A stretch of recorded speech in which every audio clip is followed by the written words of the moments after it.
The late Chuck Colson once said, "This nation cannot be saved unless the church is first revived.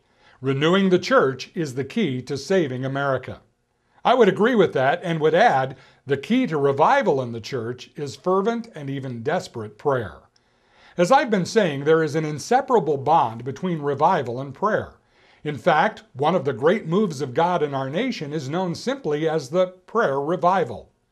It started with a simple prayer by a simple man. Jeremiah Lanphier was a lay missionary working with the poor and downtrodden of New York City.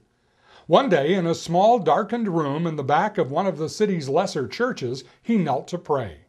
"Lord, what will you have me to do?" The answer was simple but profound. The people should pray. So Lanphier started a noon-hour prayer meeting for businessmen in the Old Dutch Church on September 23, 1857. Jeremiah prayed alone for the first half hour, but by the end of the time, 6 people were there. The next week, there were 14, the third week, 23, and by February and March of the next year, every church and public hall in New York was filled with people seeking God in prayer. Over the next 2 years, over 1 million people were converted, at a time when the U.S. population was only 30 million. By comparison, if an awakening of the same scale were to start today, in 2 years, over 10 million people would be saved. Are you thirsty for God to move in revival?